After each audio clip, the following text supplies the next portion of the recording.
আসসালামু আলাইকুম।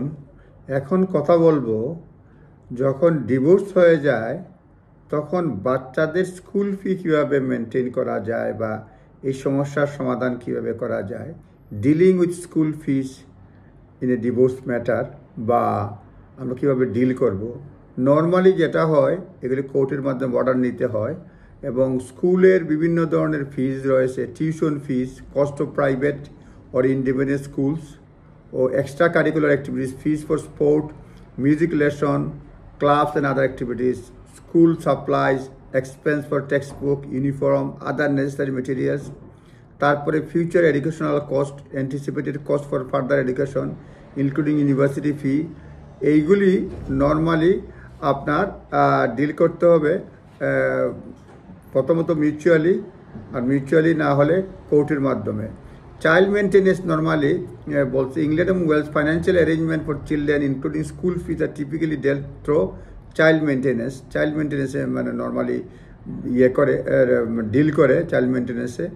তবে স্কুল ফির ক্ষেত্রে যেটা বলা হচ্ছে যে if parent cannot agree how to cover school fee, কীভাবে স্কুল ফি কভার করবে, এটা যদি এগ্রি না হতে পারে, one parent can apply to the court for a order, a school fee order that is part of wider financial settlement as a result of divorce. এটা করতে পারে যখন ডিভোর্সে হয়ে যায়। a school fee order is a part of wider financial settlement as a result of divorce. if parents are not married, যদি বিয়ে নাও হয়, then a school fee order can be made applied under Schedule 1 of the Children Act 1989.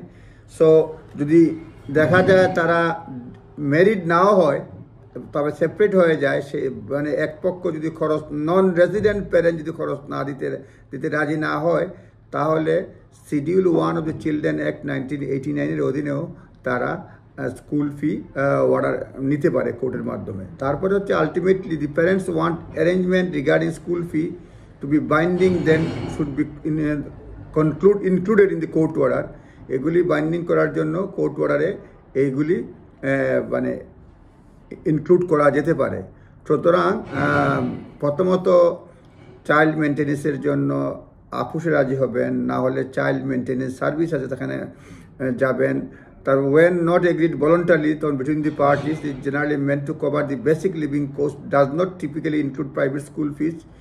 Parent can agree privately or additional payment for school fees, or the court can make order if arrangement cannot be reached. সুতরাং আমি repeat করতেছি, প্রথমে voluntarily করবেন, তারপর child maintenance সার্ভিসে করবেন, তারপরও যদি না হয় তাহলে কোর্টে যাবেন। ডিভোর্সের ক্ষেত্রে যদি বিবাহিত হয় তাহলে ম্যারেজ, যদি প্যারেন্টস আর নট ম্যারিজ, যদি ম্যারেজ না হয় তাহলে প্রভিশন আছে যে স্কুল ফির জন্য, অন্যান্য খরচের জন্য এটা করা যায়। এটা schedule 1 of the children act এর মাধ্যমে। এছাড়াও অন্যান্য বিষয় ফাইন্যান্সিয়াল রেমিডির সময় সেখানে আলাদা স্কুল ফি অর্ডার করা যায়।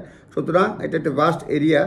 জাস্ট আপনাদেরকে আইডিয়া দেওয়া হলো যে স্কুল ফির জন্য কোর্টে অর্ডার করা যায় কিনা। ইয়েস, কোর্টের হেল্প নেওয়া যায় বিভিন্ন স্টেজে, বিভিন্ন প্রসিজিওরে। আর দ্বিতীয়ত বিবাহিত না হলেও, মানে রেজিস্টার না হলেও, অন্যভাবে যদি সেপারেট হয়ে যায়, প্যারেন্টস অ্যারেঞ্জমেন্ট চায়, তখনও when parents are not married, কারণ স্কুল ফি অর্ডার আনা যায় schedule 1 of the children act 1989। এটা একটা গাইডেন্স, নিজস্ব লয়ারের পরামর্শ অবশ্যই নেবেন। এটা একটা গাইডেন্স দেওয়া হলো যে কীভাবে বাচ্চার স্কুল ফি ডিভোর্স হয়ে গেলে, সেপারেট হয়ে গেলে, দুই পার্টি এগ্রি না হলে অপর পার্টি থেকে নেওয়া যায়। আপনারা ভালো থাকবেন, কথা হবে। আসসালামু আলাইকুম।